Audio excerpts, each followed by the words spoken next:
Hey everyone, welcome back to Investopedia India, world of wealth creation with Shifali Garg. So guys, आज के इस video में हम दो इंपॉर्टेंट इवेंट्स को डिस्कस करने वाले हैं जो दोनों एक दूसरे के अपोज में मार्केट पे इम्पैक्ट डाल रहे हैं। एक इवेंट है जो मिस्टर अदानी का केस चल रहा है, जो मार्केट के ऊपर एक बेयर इम्पैक्ट डाल रहा है, मतलब कि एक स्लगिश, एक नेगेटिव सेंटिमेंट मार्केट में इनकलकेट कर रहा है। एंड जो सेकंड इवेंट है जिसमें महाराष्ट्र इलेक्शंस में बीजेपी लेड एनडीए गवर्नमेंट जीत गई है, वो मार्केट में एक पॉजिटिव सेंटिमेंट इनकलकेट कर रहा है। So both of these events are contrasting each other, right? तो इसका ओवरऑल इम्पैक्ट अब मार्केट पे क्या आएगा as an investor and as a trader? Monday onwards market में आपकी स्ट्रेटेजी क्या होनी चाहिए? कौन से ऐसे सेक्टर्स है, कौन सी ऐसी इंडस्ट्रीज है, कौन से ऐसे स्टॉक्स है जिसके लिए आप बुलिश व्यू रख सकते हैं, किसके लिए आप बेयरिश व्यू रख सकते हैं? आपको अभी प्रॉफिट बुकिंग करनी चाहिए या आपको इन्वेस्टमेंट्स करनी चाहिए? सो ओवरऑल ये पूरी स्ट्रेटेजी बनाने के लिए हम ये दोनों इवेंट्स को डिस्कस करके और फिर अपनी स्ट्रेटेजी फाइनल करेंगे। Why these events are very important? अगर आप लास्ट वीक का मार्केट परफॉर्मेंस भी देखोगे तो थर्सडे मार्केट में बहुत ज्यादा गिरावट आई थी, स्पेशली अदानी लेड स्टॉक्स में एंड दूसरे स्टॉक्स में भी, ओवरऑल मार्केट में, because of this Adani case. And अगर फ्राइडे को आप देखोगे तो एकदम से मार्केट ने रैली किया था, 2% की रैली आई थी मार्केट, क्योंकि मार्केट को ये सिग्नल्स मिलने लग गए थे कि महाराष्ट्र में बीजेपी गवर्नमेंट वुड विन। तो सिर्फ सिग्नल्स के बेसिस पे इतनी अच्छी रैली आई थी मार्केट में। Now the results are out, Maharashtra elections में बीजेपी गवर्नमेंट जीत चुकी है। सो इसका इंपैक्ट डेफिनेटली मंडे को आएगा। मंडे को again we will witness a bull run, this is expected, market is anticipating this. जो बुल रन आने के चांसेस है और जो अदानी केस ऑलरेडी चल रहा है क्योंकि उसमें ऑलरेडी समन इशू किया हुआ है। सो ओवरऑल कौन सा ज्यादा डोमिनेटिंग फैक्टर होगा, क्या आपको स्ट्रेटेजाइज करना है, ये एक बहुत इंपॉर्टेंट डिलेमा लोगों के मन में है। एंड देयरफॉर इस वीडियो में हम दोनों चीजें डिस्कस करेंगे, बहुत शॉर्ट में हम डिस्कस करेंगे, लेकिन आप प्लीज वीडियो स्टार्टिंग से एंड तक पूरा देखिएगा, then only you will be able to understand exactly what is happening and what should you do. Video देखने के बाद में आपकी क्या स्ट्रेटेजी है, आपको क्या लगता है, वो भी नीचे कॉमेंट करके अपने व्यूज जरूर शेयर कीजिएगा, and that would be helpful for the whole community. And आपको अगर वीडियो अच्छी लगे इसे लाइक शेयर कीजिएगा, एंड अगर चैनल सब्सक्राइब अभी तक नहीं किया है तो नीचे subscribe and bell button press करके इसे सब्सक्राइब कर लीजिए। और नेक्स्ट आप किस टॉपिक पे वीडियो चाहते हैं वो भी कमेंट करके जरूर बताइएगा। So let's start with the video. First we would be discussing the Maharashtra election case. Now जब लोकसभा इलेक्शंस हुए थे उसके बाद मार्केट में थोड़ा सा सेंटिमेंट हिल गया था। जो लोगों का व्यू था वो बहुत ज्यादा अग्रेसिव, जो इसके पहले तक जो मार्केट सेंटिमेंट थे स्टॉक मार्केट को लेके, पीपल वर वेरी अग्रेसिव। फिर थोड़ी सी वोलेटिलिटी मार्केट में आने लग गई, लोग थोड़ा सा बेयरिश भी होने लग गए या फिर डिफेंसिव मोड पर जाने लग गए। सो दिस महाराष्ट्र इलेक्शंस, इसमें बीजेपी गवर्नमेंट की विन के चांसेस पहले मार्केट पोल्स वगैरह में बहुत कम एंटिसिपेट किए जा रहे थे, but as soon market started anticipating कि बीजेपी गवर्नमेंट जीतेगी एंड जो फाइनल की जीत चुकी है, इससे बहुत ज्यादा स्ट्रॉन्ग मार्केट में पॉजिटिव वाइब्स आई है, पॉजिटिव सेंटिमेंट आए। क्यों? क्योंकि definitely first and the most important thing is कि ये एक स्टेबल गवर्नमेंट बनाएगी। सेकंड, जो सेंट्रल गवर्नमेंट के, बीजेपी के जो मेजर प्रोजेक्ट्स हैं, डेफिनेटली जो गवर्नमेंट जब आई उन्होंने अपने मेजर प्रोजेक्ट्स डिक्लेयर करे, जो उनका फोकस एरिया है, for example infrastructure development is their focus area, defence पे काम उनका फोकस एरिया है, टूरिज्म उनका फोकस एरिया है, एंड इन सेक्टर से रिलेटेड सेक्टर्स या स्टॉक्स, फॉर एग्जांपल रेलवे या रियल्टी, बैंक्स, तो ये सब डेफिनेटली उसकी वजह से अच्छा परफॉर्म करेंगे। सो ऑल दीज थिंग्स, जब अगर गवर्नमेंट स्टेबल नहीं है तो उनका फोकस एरिया, उनके प्रोजेक्ट्स जो है वो भी उतने स्मूथली रन नहीं कर पाते।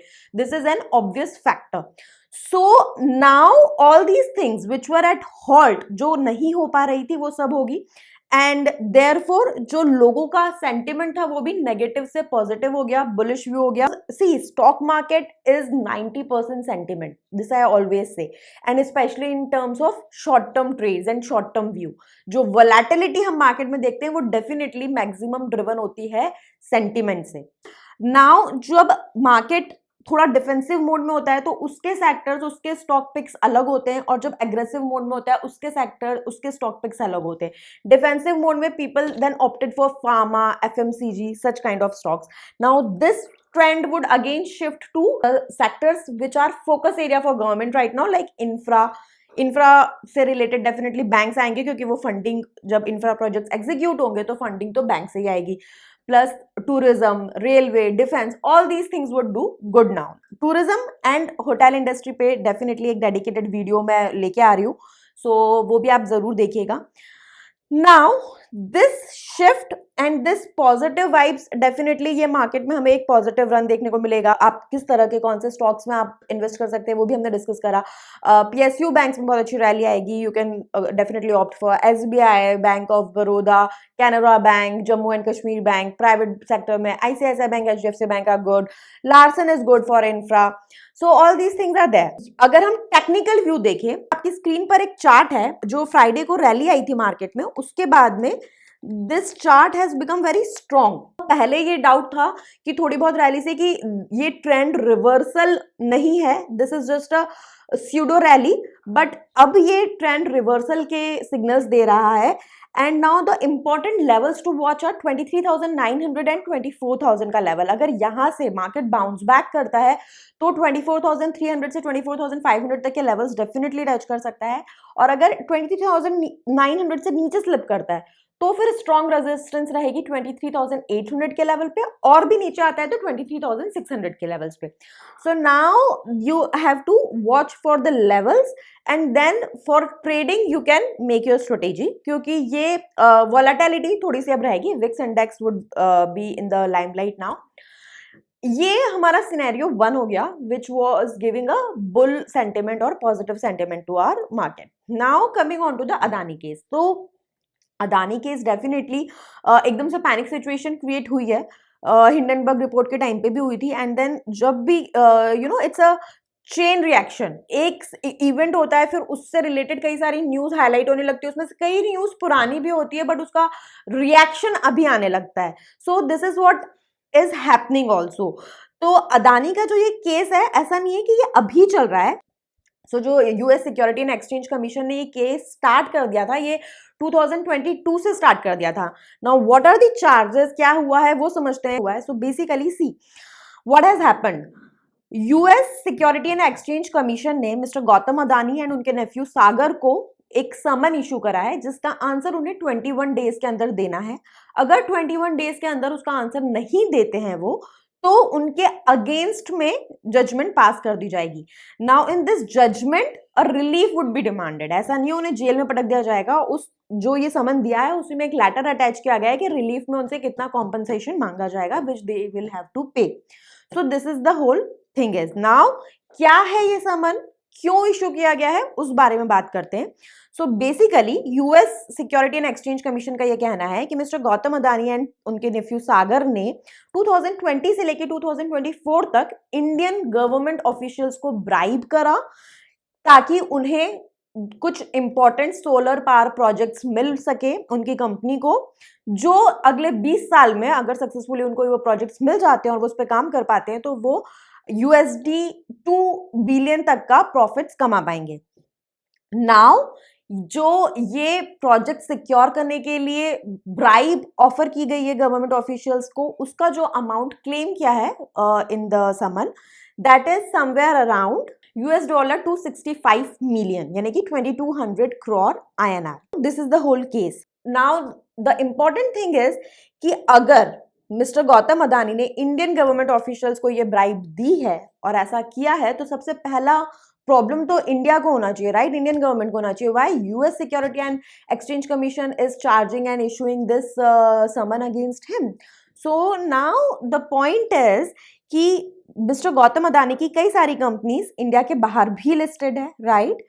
नाउ मिस्टर गौतम अदानी ने ये जो ब्राइब दी या नहीं दी, बट उन्होंने 2022 और उसके पहले यूएस मार्केट से $2 बिलियन अमाउंट रेज करा।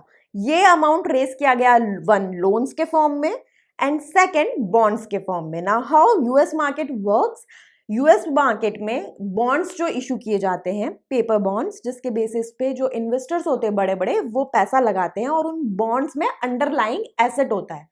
सो मिस्टर गौतम अदानी ने जो अंडरलाइंग एसेट दिया, जो बॉन्ड्स इश्यू किए गए जिस पे इन्वेस्टर्स ने पैसा लगाया, वो अंडरलाइंग एसेट था उनका ये जो सोलर पावर प्लांट वाला जो भी कंपनी है, इसके पेपर्स। और उस पेपर में पूरा जो वर्किंग और जो सारा कंडक्ट और सारी चीजें दी जाती है। जैसे हमारे यहाँ पे जब आईपीओ आता है तो सेबी के सामने एक प्रपोजल, एक पूरा कंपनी का सारी चीजें दी जाती है कि what sector it is working, what it is doing, everything ना, क्या रिस्क फैक्टर्स है।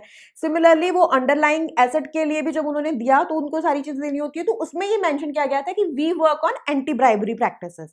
And now if it is being highlighted कि वो ब्राइबरी दे के काम कर रहे हैं as per the details provided, and अगर जो अंडरलाइंग एसेट है वो गलत है, तो जो उस अंडरलाइंग एसेट पे बॉन्ड इशू है और उस बॉन्ड में जिन इन्वेस्टर्स ने पैसा लगाया है, जो यूएस के लोग हैं, उनका पैसा एट स्टेक है, and therefore it is a area of concern for US government या US security and exchange commission of India.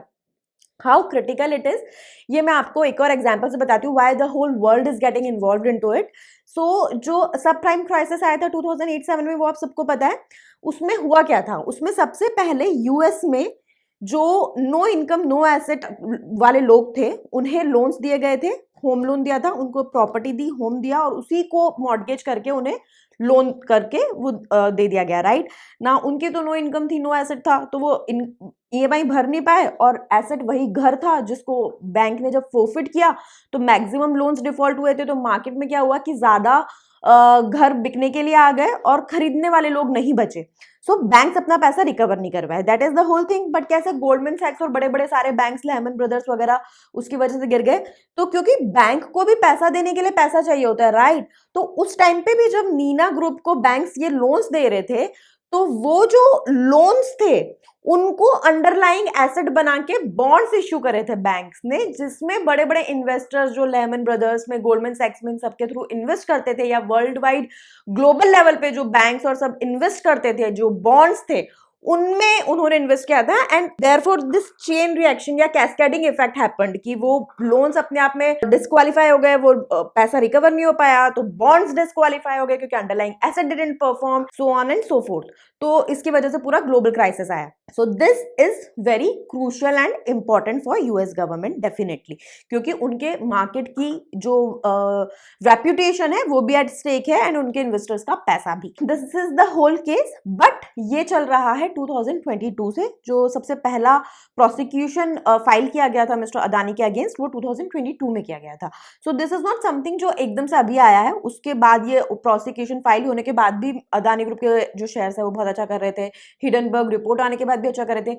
I personally am not suggesting you to buy Adani stocks. मेरा खुद का अदानी में कोई इन्वेस्टमेंट नहीं है, I don't personally like those stocks. ऐसा भी नहीं है कि इसकी वजह से बहुत ज्यादा बेयर ही रहेगा, मार्केट रिकवर नहीं कर सकता। आई वुड सजेस्ट यू, आपकी जो स्ट्रेटेजी है उसमें now you have to be very careful. First of all, Adani या any stock which you feel is not right fundamentally, उसमें इन्वेस्ट मत कीजिए। Plus any sector and stock when you are picking up for investing, be very clear you are investing for trading or for investment, and then do the analysis, financials, valuations and fundamentals. इन तीन चीजों को analyse करने के बाद, market sentiment को analyse करने के बाद, टॉप डाउन बॉटम अप दोनों अप्रोच में एनालिसिस करने के बाद, एंड देन डिसाइड ऑन कि आप कौन से स्टॉक में, कौन से सेक्टर में इन्वेस्ट कर रहे हो और किस में नहीं कर रहे हो।